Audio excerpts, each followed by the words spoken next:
Hello students, इस video में हम बात करेंगे इलेक्ट्रिक डाइपोल की, जो कि किसी इलेक्ट्रिक फील्ड के अंदर रखा हुआ है और क्या इफेक्ट होगा उसका उस डाइपोल के ऊपर, इलेक्ट्रिक फील्ड का कितना फोर्स लगेगा, कितना टॉर्क लगेगा।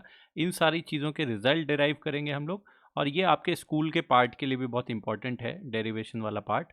उसके अलावा कॉन्सेप्चुअल लेवल पे देखेंगे कि क्या होता है। और इस वीडियो में हम अपने आप को सिर्फ लिमिट करके रखेंगे वो यूनिफॉर्म इलेक्ट्रिक फील्ड तक, मतलब कि हर तरह के इलेक्ट्रिक फील्ड के लिए नहीं। अभी सिर्फ हम डाइपोल को जब यूनिफॉर्म इलेक्ट्रिक फील्ड में रख रहे हैं तो क्या होगा वो चीज़ देखेंगे, बेसिकली फोर्स एंड टॉर्क के टर्म्स में। तो मान लो कि एक स्मॉल डाइपोल है, या स्मॉल होने की भी ज़रूरत नहीं है, एक डाइपोल है जिसके चार्जेस जो हैं, पॉइंट चार्जेस जो हैं, वो basically plus Q minus Q हैं। नेगेटिव से पॉजिटिव की तरफ ये डी वेक्टर बन गया, तो बेसिकली डाइपोल मोमेंट वेक्टर भी इसी डायरेक्शन में हो जाएगा। तो डाइपोल मोमेंट वेक्टर एक external electric field E vector के साथ, जो कि यूनिफॉर्म इलेक्ट्रिक फील्ड है, उसके साथ मान लो थीटा एंगल बना रहा है, ऐसी कंडीशन में रखा हुआ है। तो सबसे पहले तो इस पे फोर्स की एनालिसिस कर लेते हैं कि फोर्स कितना लग रहा होगा। तो ये जो पॉजिटिव चार्ज है, प्लस क्यू का चार्ज, इस प्लस क्यू के चार्ज पे ऑब्वियसली पॉजिटिव चार्ज पे इलेक्ट्रिक फील्ड की डायरेक्शन में फोर्स लगेगा, जिसकी वैल्यू कितनी होगी, क्यू इंटू ई के बराबर, magnitude of charge multiplied by magnitude of electric field. जो नेगेटिव चार्ज है उस पर ऑब्वियसली फोर्स जो लगेगा वो इलेक्ट्रिक फील्ड के ऑपोजिट डायरेक्शन में, मतलब कि लेफ्ट की तरफ लगेगा। मैग्नीट्यूड अभी भी सेम है क्योंकि E is same, Q is same. तो नेट जो फोर्स हो गया इस पूरे डाइपोल पे देखोगे तो नेट फोर्स बेसिकली जितना राइट में लग रहा है उतना लेफ्ट में लग रहा है, मिला के कितना हो गया, जीरो। तो बड़ा इंपॉर्टेंट रिजल्ट है, याद रखना है। और ये भी चीज़ याद रखना है कि this is only applicable when the dipole is kept in uniform electric field, not any kind of electric field. सिर्फ और सिर्फ यूनिफॉर्म इलेक्ट्रिक फील्ड में अगर रखा होगा तब ये रिजल्ट हम कह सकते हैं, वरना नहीं कह सकते। क्लियर है बात? तो अगर यूनिफॉर्म इलेक्ट्रिक फील्ड में डाइपोल रखा है तो उस पर नेट फोर्स जीरो होगा। अब बात आती है कि ये जो फोर्सेस लग रहे हैं वो देखो खुद ही इसको घुमाने की टेंडेंसी रख रहे हैं, मतलब कि टॉर्क दे रहे हैं बेसिकली एक तरह से। तो वो टॉर्क का कैलकुलेशन कैसे करेंगे? तो टॉर्क अगर किसी भी पॉइंट के अबाउट लो, मान लेते हैं ये वाला पॉइंट, नेगेटिव चार्ज वाला पॉइंट मैं ले लेता हूँ, ओ पॉइंट इसको बोल देता हूँ। इस ओ पॉइंट के अबाउट मैं टॉर्क देखूँ कि कितना लग रहा है इस पूरे सिस्टम पे, ठीक है, मतलब कि इस पूरे डाइपोल के सिस्टम पे। तो जो ये वाला फोर्स आया था क्यू ई, वो तो उसकी लाइन तो इस पॉइंट से होके जा रही है, मतलब इस फोर्स का टॉर्क तो क्या हो गया, जीरो हो गया। सिर्फ इस क्यू ई वाली फोर्स का टॉर्क बचा है, और जो प्लस क्यू चार्ज पे लग रही है, और उस पर जो फोर्स लग रहा है, इस फोर्स क्यू ई का अगर टॉर्क निकालना अबाउट पॉइंट ओ, तो हम क्या करते हैं कि फोर्स की लाइन को एक्सटेंड करते हैं और इस फोर्स की लाइन पे एक परपेंडिकुलर ड्रॉप कर देते हैं, इस तरह से। यहाँ से हमने एक परपेंडिकुलर ड्रॉप कर दिया। तो अब हम टॉर्क का मैग्नीट्यूड अगर लिख रहे हैं तो टॉर्क का मैग्नीट्यूड क्या लिखते हैं हम लोग, force multiplied by perpendicular distance on the line of force. तो ये वाली लाइन की लेंथ अगर हमें निकालनी है तो देखो यहाँ पे this angle is theta, so this angle will also be equal to theta, ये वाला एंगल भी थीटा होगा। यहाँ से यहाँ तक की लेंथ जो है वो डी है, तो this height will be equal to basically D sine theta.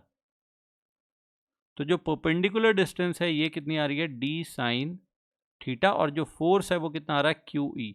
ये वैल्यूज उठा के रखोगे तो यहाँ पे आ गया force Q E multiplied by perpendicular distance D sine theta.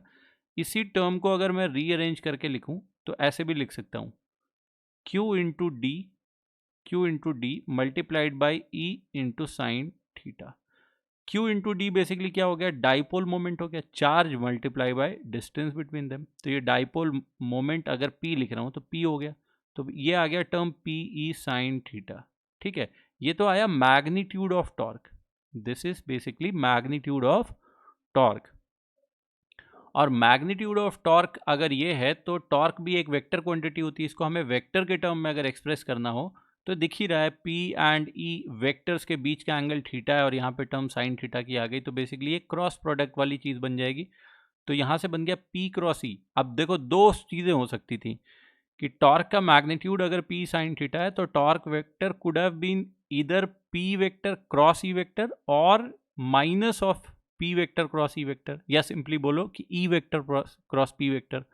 तो उसमें कौन सी डायरेक्शन होगी वो तो चाहो तो आप राइट हैंड स्क्रू रूल से ही देख सकते हो कि इस ओ पॉइंट के अबाउट देखो, अगर टॉर्क ले रहे हो तो ये वाला प्लस क्यू ई जो फोर्स है वो इस डाइपोल को क्लॉकवाइज डायरेक्शन में घुमाना चाह रहा है ऐसे। तो इस डायरेक्शन में राइट हैंड के फिंगर्स ले जाके कर्ल करोगे तो थंब की डायरेक्शन क्या आएगी, इनटू द स्क्रीन, अंदर की तरफ, स्क्रीन के अंदर की तरफ आएगी थंब की डायरेक्शन, मतलब टॉर्क की डायरेक्शन। अब ये देखो P क्रॉस E अगर उसी डायरेक्शन में तो इसका मतलब सही लिखा है हमने। तो P वेक्टर हो गया इस डायरेक्शन में, E वेक्टर हो गया इस डायरेक्शन में, और P क्रॉस E जैसे A cross B right hand screw rule से निकालते हैं वैसे ही निकालो। तो P की तरफ राइट हैंड के पाम को ओपन करो, E की तरफ कर्ल करो, तो थंब की डायरेक्शन क्या हो रही है, अंदर की तरफ आ रही है। इसका मतलब जो हमने टॉर्क वाला एक्सप्रेशन लिखा है that is a correct expression. ठीक है, तो यहाँ से हमारे पास आ गया। एक और बड़ी इंपॉर्टेंट चीज़, in fact one of the most important चीज़ इस टॉर्क के फॉर्मूले से भी ज़्यादा है, क्योंकि ये चीज़ तो सब लोग याद रख ही लेते हैं कि ये जो टॉर्क है वो टॉर्क एक स्पेशल टाइप ऑफ टॉर्क है।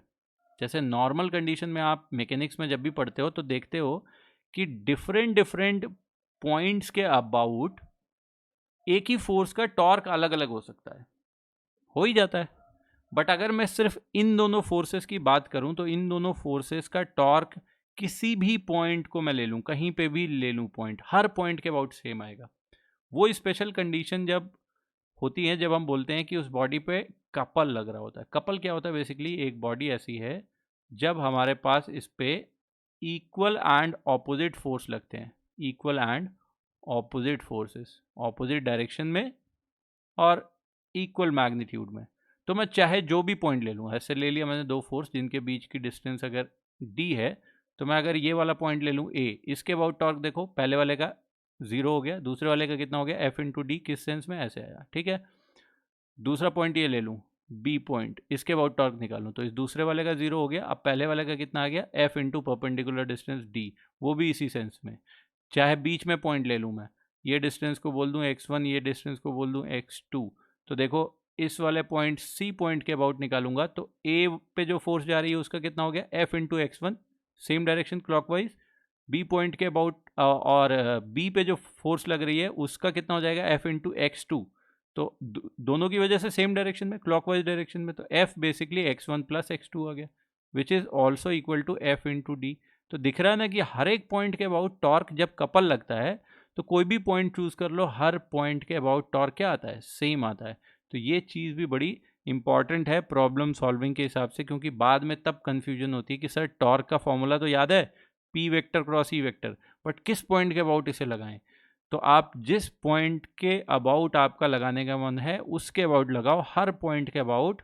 अगर डाइपोल यूनिफॉर्म इलेक्ट्रिक फील्ड में रखा है तो उस पर लगने वाला टॉर्क इतना ही होगा, और अगर स्मॉल डाइपोल है तो वो चाहे नॉन यूनिफॉर्म इलेक्ट्रिक फील्ड में भी रहेगा, वही चीज़ रिजल्ट लगाओगे, P vector cross E vector के बराबर।